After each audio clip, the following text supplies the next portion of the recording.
Hello साथियों, स्वागत है आपका आपके अपने यूट्यूब चैनल एग्जामगढ़ में। साथियों, इसके पहले हम लोग पॉलीगन्स एंड और लाइंस एंड एंगल्स दो चैप्टर हम लोग पढ़ चुके हैं। आज हम लोग मैथ का तीसरा चैप्टर पढ़ेंगे, जो कि हम लोग एकदम बेसिक से स्टार्ट किए हैं, एकदम बेसिक से समझ रहे हैं। इसके सारे फैक्ट्स और इसके सूत्र सब कुछ समझते हुए हम लोग चल रहे हैं। आप लोग इसके नोट्स बनाते रहिए और इसको समझते रहिए। अगर आप लोगों ने पिछली वीडियो नहीं देखे हैं तो आप हमारे प्लेलिस्ट में जाके पूरा वीडियो इसको देख सकते हैं। हमने उसमें पूरा बहुभुज और रेखाएं और कोण दोनों चैप्टर एकदम स्टार्टिंग से एकदम शुरू से हमने समझाया हुआ है और उसके न्यूमेरिकल्स भी सॉल्व कराए हैं। आइए साथियों, हम लोग आज अपना अगला चैप्टर त्रिभुज पढ़ते हैं। त्रिभुज, जिसे हम लोग ट्रायंगल्स कहते हैं। आइए हम लोग इसके सबसे पहले इसके इम्पोर्टेंट फैक्ट्स समझेंगे। उस फैक्ट्स को हम लोग नोट्स बना के नोट करते रहेंगे और उसको याद रखेंगे, और जब हम इस चैप्टर का न्यूमेरिकल सॉल्व करेंगे उसी फैक्ट्स की मदद से हम लोग इसको पूरा सॉल्व करेंगे। साथियों, हम लोग पिछले वीडियो में भी देखा था, जो इसमें पहला इसका जब पॉइंट लिखा हुआ है कि किसी त्रिभुज के तीनों कोणों का योग 180 डिग्री होता है।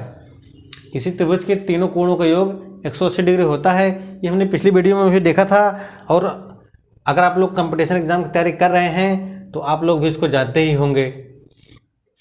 साथियों, फिर से आइए हम इसको एक बार समझ ही लेते हैं कि क्या कह रहा है। अगर कोई हमारा त्रिभुज है, कोई हमारा त्रिभुज ABC है, कोई त्रिभुज ABC है, अगर ये हम A, B और इसको C मान लेते हैं, तो इसके जो तीनों कोण बन रहे हैं, तीनों जो कोण बन रहे हैं, कोण A प्लस कोण B प्लस कोण C, इन तीनों का योग 180 डिग्री होता है। ये हमारा पॉइंट यही हमको बता रहा है। अगला हम देखते हैं, किसी त्रिभुज की एक भुजा बढ़ाने पर बना बहिष्कोण, जिसे हम एक्सटीरियर एंगल कहते हैं, सदैव प्रत्येक सुदूर अंतःकोण से बड़ा होता है। क्या कह रहा था, फिर से देखते हैं। किसी त्रिभुज की एक भुजा बढ़ाने पर बना बहिष्कोण, हमने पिछली वीडियो में भी बताया था आपको कि बहिष्कोण क्या होता है और कैसे बनता है। अगर आप लोग उसके बारे में डिटेल से जानना चाहते हैं तो हमारे पिछली वीडियो को भी देखें। किसी त्रिभुज की एक भुजा बढ़ाने पर बना बहिष्कोण सदैव प्रत्येक सुदूर अंतःकोण से बड़ा होता है। सुदूर अंतःकोण, आइए साथियों हम इसको समझते हैं ये क्या कह रहा है। आप लोग इसको नोट्स बनाते रहिए, इसके सारे फैक्ट लिखते रहिए, और एक फैक्ट लिखिए और उसके बारे में हम जो बता रहे हैं उसको उसके नीचे लिखिए, उसके बाद अगला फैक्ट लिखिए। आप लोग ये दूसरा फैक्ट नोट कीजिए और इसके बारे में जो हम बता रहे हैं उसको भी नोट कीजिए।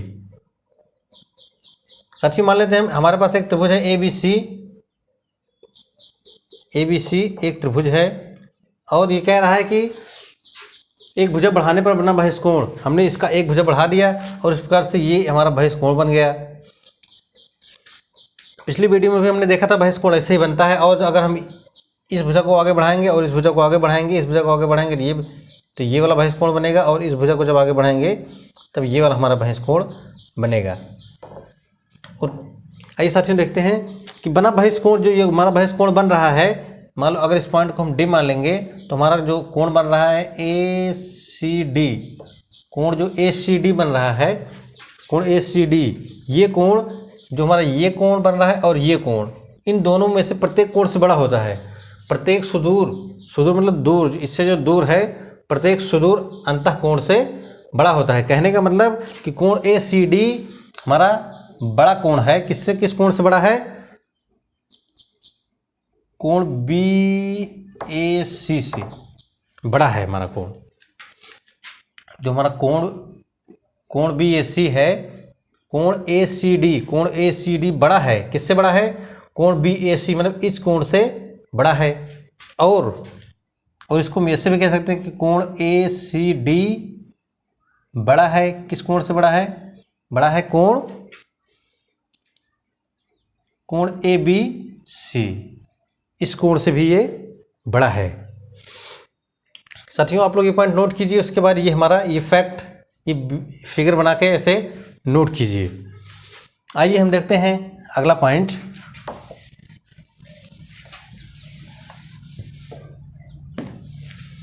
अगला पॉइंट हमारा किसी त्रिभुज में दो भुजाओं का योग सदैव तीसरी भुजा से बड़ा होता है।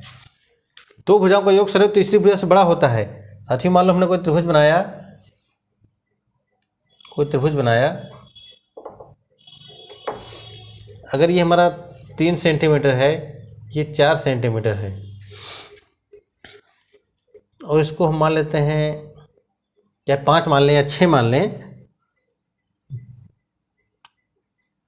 6 मान लेते हैं, चलो इसको हम 6 मान लेते हैं। तो ये हमारा क्या किसी त्रिभुज में, ये हमारा त्रिभुज का हम ऐसे बना दिए त्रिभुज, हम इसको त्रिभुज पढ़ेंगे। किसी त्रिभुज में दो भुजाओं का योग सदैव तीसरी भुजा से बड़ा होता है। तीसरी भुजा, कोई भी तीसरी भुजा मान लें, कोई भी पहली दूसरी मान लें, और दो भुजाओं का योग करें हम, दो भुजाओं का योग करेंगे तो तीसरी भुजा से हमेशा बड़ा आएगा। जैसे 6 4 10 हो जाएगा, 6 4 10, 10 हमारा जो है ये 10 हमारा 3 से बड़ा है। कोई भी दो भुजा लेंगे, इन दोनों को ले लें, 6 3 9, 9 हमारा 4 से बड़ा है। मतलब दो भुजाओं का योग जो हो रहा है, दो भुजाओं का जो योग कर रहे हैं वो तीसरी भुजा से बड़ा हो रहा है। अगर ये दोनों भुजाओं को ले लें, इन दोनों को ले लें, 4 3 7, और तीसरी भुजा से बड़ा है ये 7 हमारा 6 से बड़ा है। इस तरह से हमने देखा कि किसी त्रिभुज में दो भुजाओं का योग सदैव तीसरी भुजा से बड़ा होता है। इसके अंतर्गत एग्जाम में हमारे न्यूमेरिकल्स आ जाते हैं, उसमें दिए रहते हैं कि मान लो, जैसे इसका एक एग्जाम्पल हम लोग देखते हैं, एग्जाम में आ जाएगा कि कौन सा त्रिभुज नहीं बनेगा, इसमें से कौन सा त्रिभुज नहीं बनेगा। दे दिया त्रिभुज की तीनों भुजाएं हैं, मान लो 3 4 5, 3 4 6, 5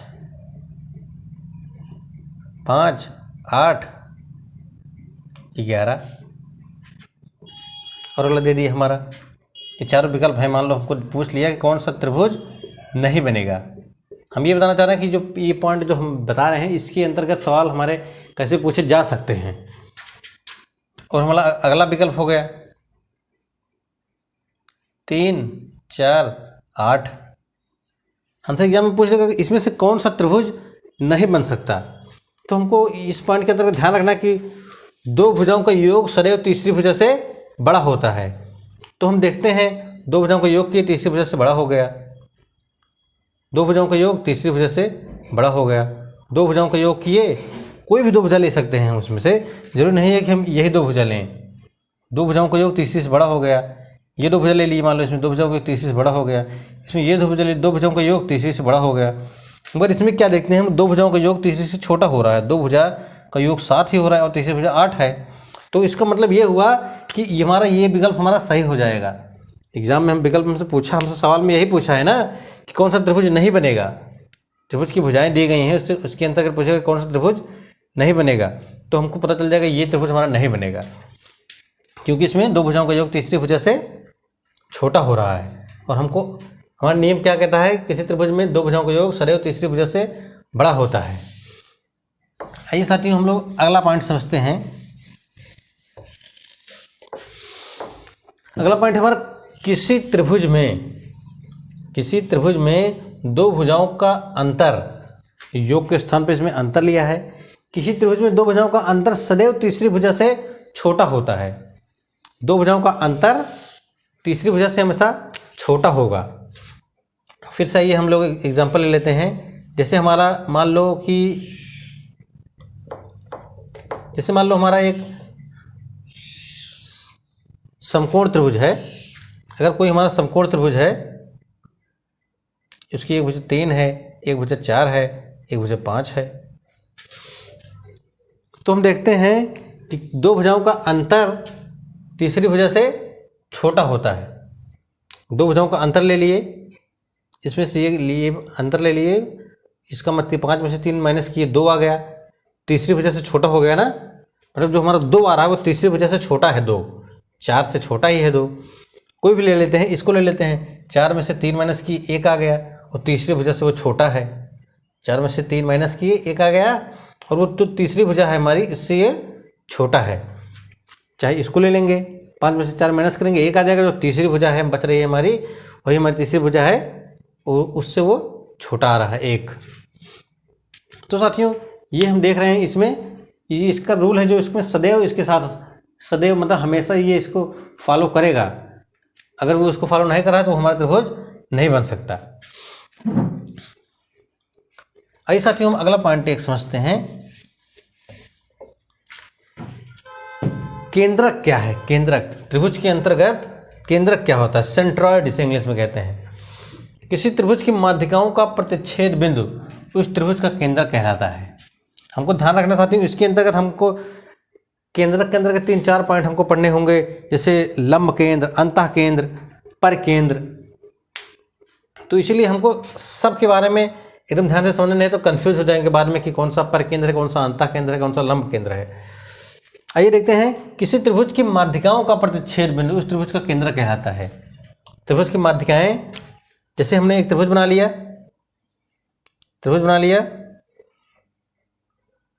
एक्स वाई और जेड, त्रिभुज बना लिया एक्स वाई और जेड। और हम देखते हैं कि मान लीजिए, इसको नोट करते रहिए, एक त्रिभुज, ये पॉइंट नोट करने के बाद इसके साथ में ये फिगर बनाइए, उसको नोट कीजिए कि माना रेखा, माना त्रिभुज एक्स वाई जेड में रेखा एक्स जेड का मध्य बिंदु जो है हमारा यहाँ पे M है, एक्स वाई का मध्य बिंदु N है,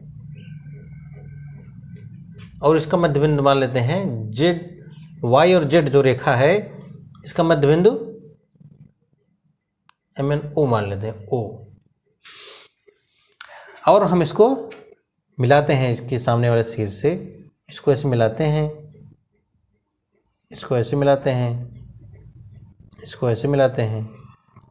तब ये जहाँ पे ये तीनों रेखाएं प्रतिच्छेद करेंगी, जहाँ पे ये तीनों रेखाएं प्रतिच्छेद करेंगी उसी बिंदु को हम केंद्रक कहते हैं। वही बिंदु इस त्रिभुज का केंद्रक कहलाएगा। उम्मीद करते हैं साथियों आप लोगों को ये पॉइंट समझ में आया होगा। फिर से बता लेते हैं एक बार, हम जो हमारी इसमें तीनों रेखाएं हैं, जो इस त्रिभुज के अंतर्गत जो तीनों इसकी भुजाएं हैं या जो ये रेखाएं हैं, इसका मध्य बिंदु हम लेंगे और उसके सामने वाले शीर्ष से उसको मिला देंगे। उसको मिलाने पर, उसको सामने वाले शीर्ष से मिलाने पर ये तीनों रेखाएं, ये तीनों प्रतिच्छेद, ये तीनों रेखाएं जहाँ पर हमारा ये प्रतिच्छेद करेंगी, इसको माध्यिकाएं बोलते हैं। ये इसकी त्रिभुज की जो माध्यिकाएं हैं, ये माध्यिकाएं जहाँ पर प्रतिच्छेद करेंगी उसी बिंदु को हम केंद्र कहेंगे या इसका केंद्रक कहलाएगा, सेंट्रॉइड। त्रिभुज के बारे में पढ़ रहे थे और हम लोग त्रिभुज के कुछ फैक्ट्स देखे थे। आइए हम उसके आगे कुछ त्रिभुज के और फैक्ट्स देखते हैं। लंब केंद्र, अंतः केंद्र और पर केंद्र, इन तीनों के बारे में हम लोग समझते हैं। तीनों क्या होते हैं त्रिभुज के अंतर्गत। लंब केंद्र, जिन्हें हम आर्थो सेंटर कहते हैं, किसी त्रिभुज के प्रत्येक शीर्ष से विपरीत भुजा पर डाले गए तीनों लंबों का प्रतिच्छेद बिंदु, तीनों लंबों का प्रतिच्छेद बिंदु जो होता है त्रिभुज का लंब केंद्र कहलाता है। फिर से समझते हैं कि अगर किसी त्रिभुज के प्रत्येक शीर्ष से विपरीत भुजा पर डाले गए तीनों लंबों का प्रतिच्छेद बिंदु त्रिभुज का लंब केंद्र कहलाता है। यही समझते हैं क्या कह रहा है। मान लेते हैं हमारे पास कोई त्रिभुज है, कोई त्रिभुज है और इसके पॉइंट मान लेते हैं ये A, B और C है। ABC कोई त्रिभुज है, इसके शीर्ष से हमारे ये तीनों शीर्ष होते हैं। शीर्ष हमारे ये होते हैं, ये शीर्ष, इसको A शीर्ष कहेंगे, इसको B शीर्ष कहेंगे, इसको C शीर्ष कहेंगे, या दूसरा नाम अगर दिए हैं तो दूसरा नाम कहेंगे, मगर शीर्ष जो होता है हमारा यही होता है, ये पॉइंट। अब इस शीर्ष से कह रहा है, शीर्ष से विपरीत भुजा पर हम लंब डालेंगे। लंब मीन्स 90 डिग्री का कोण बनाते हुए इस पर एक रेखा हम खींचेंगे, इस पर एक रेखा हम खींचेंगे जो इससे यहाँ से ये 90 डिग्री का कोण बनाए, जो यहाँ से 90 डिग्री का कोण बना सके। और इससे भी एक लंब डालेंगे जो 90 डिग्री का कोण यहाँ पे बनेगा, और इससे भी हम इस पॉइंट से भी हम लोग एक लंब डालेंगे 90 डिग्री का कोण जो बनाए। और ये जहाँ पे काटेगा, जिस पॉइंट पे ये हमारे तीनों काटेंगे जिस प्रतिच्छेद बिंदु पर, उसी को हम लंब केंद्र कहेंगे। इस त्रिभुज का लंब केंद्र ये हो जाएगा। जो भी मान लेंगे, इसको E मान लेते हैं, तो हमारा जो पॉइंट E है जिस पर ये तीनों प्रतिच्छेद की हैं, और यही हमारा लंब केंद्र हो जाएगा। क्लियर हुआ होगा आप लोगों को। आइए देखते हैं अगला पॉइंट, अंतः केंद्र क्या है। इन सेंटर, इन सेंटर क्या होता है हमारा। साथियों इसको आप लोग नोट करते रहिए, आप लोग अच्छे से नोट्स बनाइए और एक एक पॉइंट को नोट करते हुए चलिए। अगला पॉइंट हम देते हैं, अंतः केंद्र इन सेंटर किसी त्रिभुज के सभी कोणों के आंतरिक समद्विभाजकों का प्रतिच्छेद बिंदु उस त्रिभुज का अंतः केंद्र कहलाता है।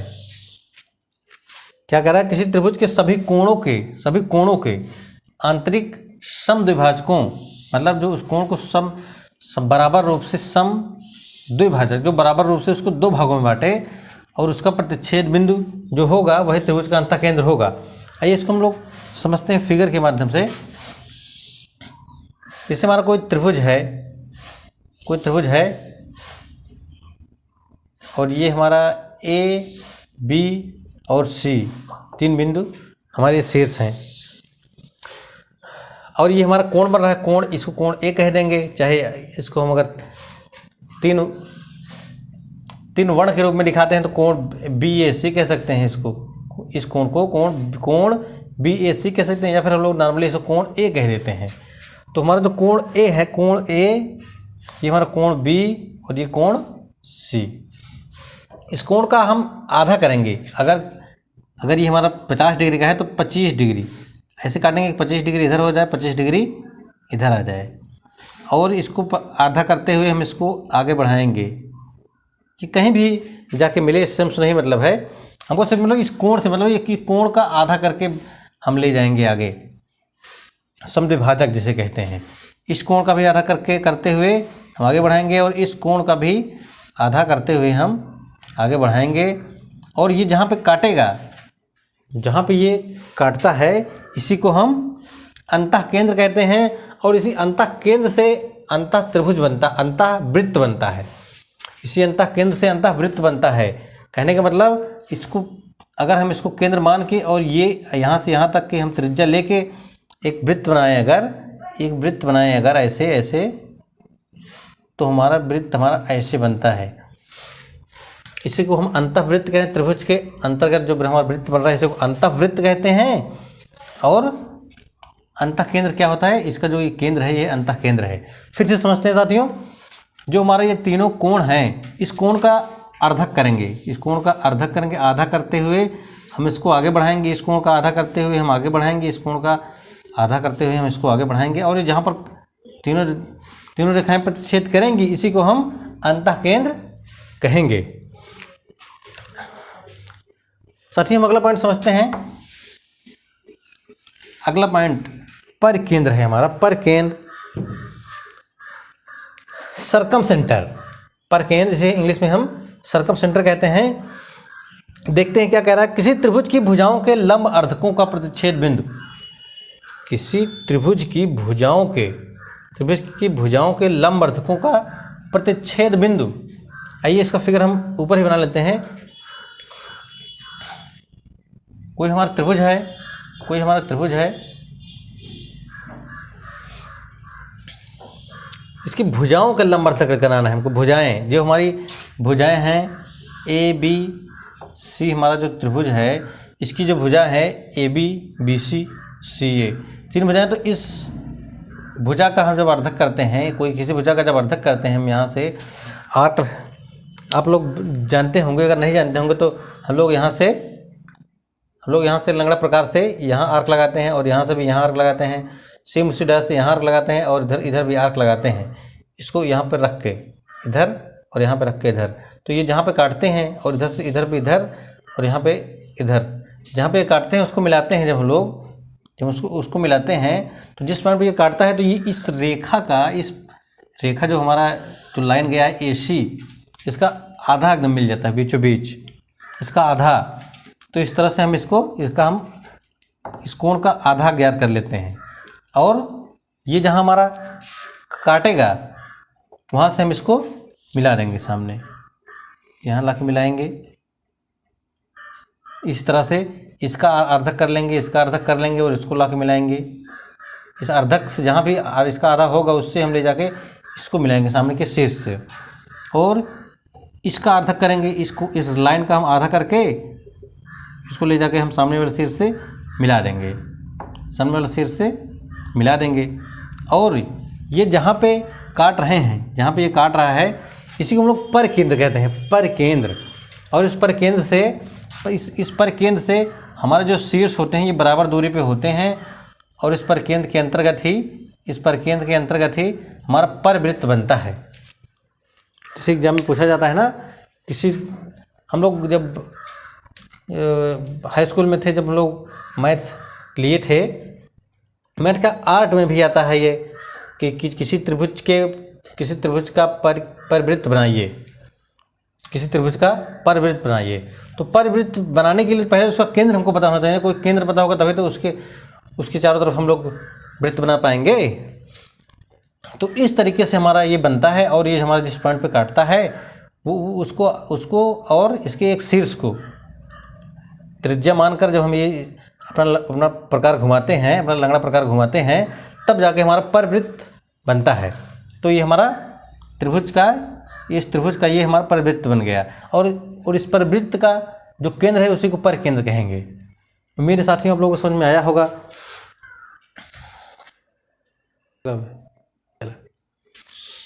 आइए दोस्तों, हम लोग देखते हैं कि दो त्रिभुजों के सर्वांग समता, मतलब दो त्रिभुज सर्वांग समान है, सर्वांग सम। दो त्रिभुजों की सर्वांग समता को हम देखते हैं कि त्रिभुज के जो हम इंपॉर्टेंट फैक्ट पढ़ रहे हैं उसके अंतर्गत ही आ रहा है कि दो त्रिभुज हमारे सर्वांग सम कब होंगे, मतलब सर्वांग सम, सभी अंग समान। दोनों त्रिभुजों के सभी अंग समान कब होंगे, उसके अंतर्गत हम लोग कई रूल हमको देखना है, जिसके अंतर्गत हम लोग अपना पहला रूल देखते हैं। इसमें दिया है कि दो त्रिभुज ABC सर्वांग सम त्रिभुज है, त्रिभुज ABC सर्वांग सम त्रिभुज है, त्रिभुज DEF कब है। और ये हमारा जो निशान बना हुआ है ये हमारा सर्वांग सम का त्रिभुज निशान है। सर्वांग सम मतलब इसमें से दो बराबर रेखाएं हैं और उसके ऊपर का जो है ऐसे तिरछा है। अगर ऐसा लिखा है कि त्रिभुज और इधर भी त्रिभुज, कहने वाला ये त्रिभुज सर्वांग सम त्रिभुज है इस त्रिभुज के, ये त्रिभुज सर्वांग सम है इस त्रिभुज के, ये सर्वांग सम का पहचान है, लोगो है। तो आइए देखते हैं, इसमें भी ABC त्रिभुज ABC सर्वांग सम त्रिभुज DEF है, कब है। इसके अंतर्गत कई सारे रूल हैं। हम लोग पहले देखते हैं कि साइड एंगल साइड का रूल, मतलब भुजा कोण भुजा का रूल देखते हैं हम लोग। जैसे हमारा ये दो त्रिभुज है, ये कह रहा है कि त्रिभुज ABC और त्रिभुज DEF सर्वांग सम होगा, सभी अंग दोनों के समान होंगे, सभी अंग समान होंगे, मतलब दोनों हर तरीके से बराबर होगा। चाहे कोण की नज़र से देखेंगे, चाहे भुजा की नज़र से देखेंगे। तो कब बराबर होगा, जब हमारा इस त्रिभुज और इस त्रिभुज में हम लोग पॉइंट निकालते हैं कि कोण का पहले हम लोग साइड निकालते हैं। साइड लिखा है तो साइड निकालते हैं AB, जब AB बराबर है DE, AB हमारा बराबर है DE, ये रेखा या ये साइड इस साइड के बराबर है। और दूसरा पॉइंट देखते हैं इसके अंतर्गत, BC बराबर है EF के, BC बराबर है EF। और इसके बीच में जो कोण बन रहा है, ये हमने ये भुजा लिया, ये भुजा लिया, इसके बीच में ये कोण बन रहा है। इस तरह के ये भुजा लेंगे, ये भुजा लेंगे, इसके बीच में ये कोण बनेगा। और तीसरा पॉइंट, कोण B बराबर है कोण E। तब इसका मतलब ये क्लियर है कि ये त्रिभुज, दोनों त्रिभुज सर्वांग सम है, दोनों त्रिभुज सर्वांग सम है। या फिर इसको दूसरे तरीके से भी समझ सकते हैं हम लोग, इसको हम लोग दूसरा बनाते हैं, क्या बना लेते हैं, इसको दूसरे तरीके से भी समझ सकते हैं। हम इसमें भुजा लेते हैं AB बराबर है DE, AB बराबर है DE और AC बराबर है DF। तो ये दोनों रेखाएं हैं, ये दोनों भुजाएं हम लिए हैं, तो इनके बीच में कोण बन रहा है कोण A बराबर है कोण D। अगर ये हमको तीन पॉइंट मिले हैं किसी त्रिभुज में, किसी दो त्रिभुजों में, तो हम ये तो हम समझ लेंगे, हम लोग जान लेंगे कि दोनों त्रिभुज सर्वांगसम हैं। या इसको अगले तरीके से समझ सकते हैं, इसको कोई भी दो भुजा ले लेगा, कोई भी दो भुजा ले लिया, उसके एक बीच का एक कोण ले लिया, और इसका दो भुजा, इसके बीच का एक कोण, बस अगर ये तीनों बराबर हो गए, मतलब ये भुजा और ये कोण अगर हमको बराबर मिल गए तो हम समझ लेंगे दोनों त्रिभुज सर्वांगसम हैं। इसको तो इसी तरीके से भी हम लोग देख सकते हैं कि AC बराबर है DE, और अगर BC बराबर है EF, AC बराबर DE, AC बराबर DE, BC बराबर EF, और हमारा इसके बीच का जो कोण बन रहा है कोण C बराबर है कोण F के। तो हम देखते हैं 3 पॉइंट हमारे मिल गए, मतलब साइड, एंगल, साइड, भुजा, कोण, भुजा।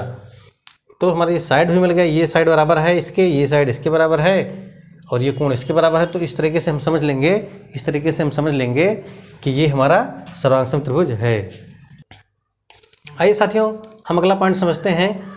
जैसे हमने पहला रूल पढ़ा कि साइड एंगल साइड का, दूसरा हम लोग देखते हैं कि साइड का। सर्वांगसम त्रिभुज के अंतर्गत है सारे, हम 4-5 रूल हमको पढ़ना है, जिसके अंदर हम पहला पढ़ लिए साइड एंगल साइड का, दूसरा पढ़ा साइड का, यानी कि भुजा। जैसे कि ये 2 त्रिभुज हैं हमारे पास, 2 त्रिभुज हैं, हम देखते हैं कि अगर इसकी भुजा AB, इसको आप लोग नोट डाउन करते रहिए, इसकी भुजा AB बराबर है DE, अगला BC बराबर है EF, और अगला AC बराबर है DF, मतलब ये भुजा इसके बराबर है, ये भुजा इसके बराबर है, और ये वाली भुजा इसके बराबर है। अगर ये तीनों भुजाएं आपस में बराबर हैं तो इसका मतलब ये त्रिभुज सर्वांगसम त्रिभुज है। ये हमारा साइड मतलब भुजा का रूल है। अगला देखते हैं कि कोण, एंगल साइड एंगल मतलब कोण भुजा कोण का रूल। त्रिभुज को हम यही त्रिभुज मानते हैं कि कोण एंगल कोण। अगर इस त्रिभुज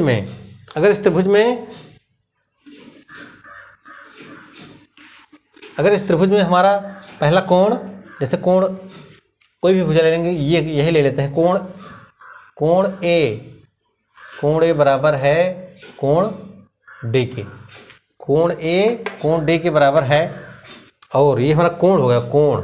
फिर भुजा, ये वाला भुजा ले लेते हैं, भुजा हमारा AB बराबर है DE।